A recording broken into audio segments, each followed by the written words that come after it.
Attention mga SSS members, 69 years old. Pwede pa bang maghulog ng kontribusyon para magkapensyon? Nako po, ang video na ito para sa mga 60 pataas ang edad. Makinig kayo mamaya-maya. Hello mga ka-vlogs! Welcome dito sa aking YouTube channel.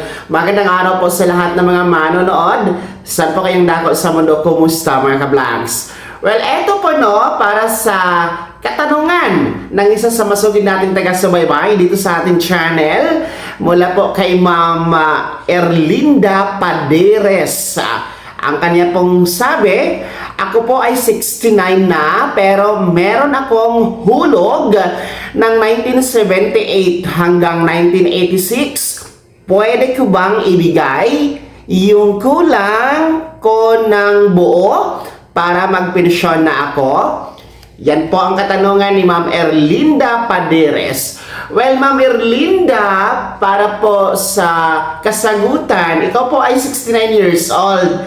No? Actually, ang SSS, dapat kasi talaga ang pamantayan niya para magkapensyon is 60 years old at least, no?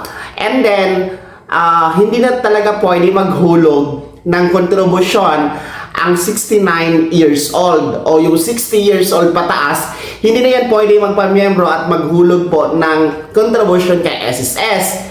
Pero ang sayo, kahit 69 years old ka, meron kang history, no? Meron ka pong naihulog, no, noong 1978 hanggang 1986. Kaso nga lang naputol ito, hindi na naipagpatuloy. Kaya nga ngayon, 69 years old ka na, nais mong ipagpatuloy ang paghuhulog, nais mong bayaran yung kulang na hulog para ikaw ay magkapensyon.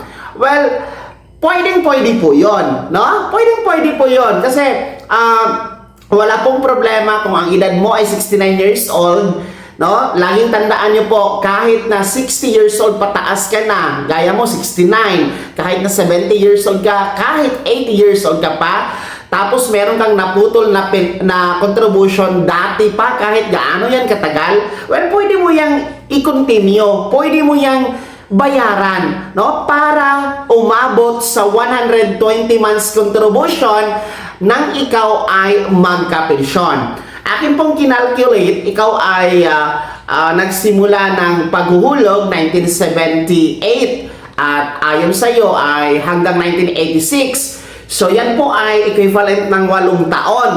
So sa 8 taon na yan, kung straight po monthly ang pagbabayad, i-times natin sa 12 months, no, per year, ang 8 years, that is equivalent of 96 months contribution.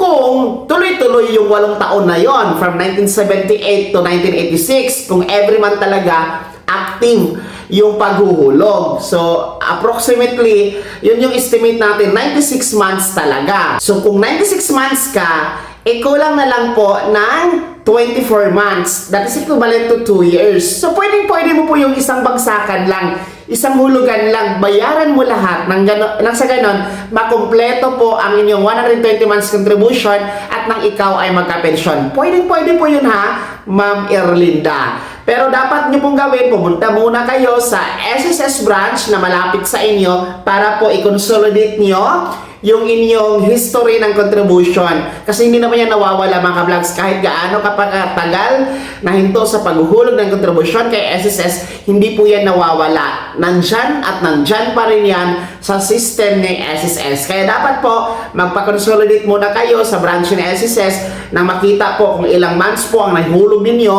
at ilang months po ang hahabulin ninyo para yun na po ang inyong babayaran para ikaw ay makatikim ng inyong SSS pension, Ma'am Erlinda Paderes. Well, maraming salamat po sa iyong katanungan. Sana po maliwanag ang ating kasagutan ha, Ma'am Erlinda. Shout out po sa iyo. Sana po kayong panig sa ating bansa or nasa abroad kayo, no? Shout out sa inyo. Kumusta po kayo dyan? Kayo din po mga ka-vlogs. No? Kung meron kayong mga katanungan ay pwede niyo pong itanong sa akin, no? Nagbabasa ako ng mga komento, yung mga nagtatanong. And of course, mas mabilis ko pong mababasa kung inyo pong i-message direct sa aking official Facebook page, mga ka-vlogs. Yung link po ay pakicheck nyo lang po sa description ng video na ito. Kaya naman mga ka-vlogs, ano po yung comment at reaction sa balitang ito, ibahagi niyo po sa comment section na sa baba, pakilakip ng buong pangalan at kung taga saan kayo. Kung bago ka pa lang sa aking channel o di kaya di ka pa nakasubscribe, i-click nyo muna ang subscribe button na nasa baba. Huwag kalimutan na pindutin ang notification bell, ilagay sa all para una ka sa mga balitang i-upload ko. Maraming salamat po. God bless. Mag-ingat mga ka-vlogs.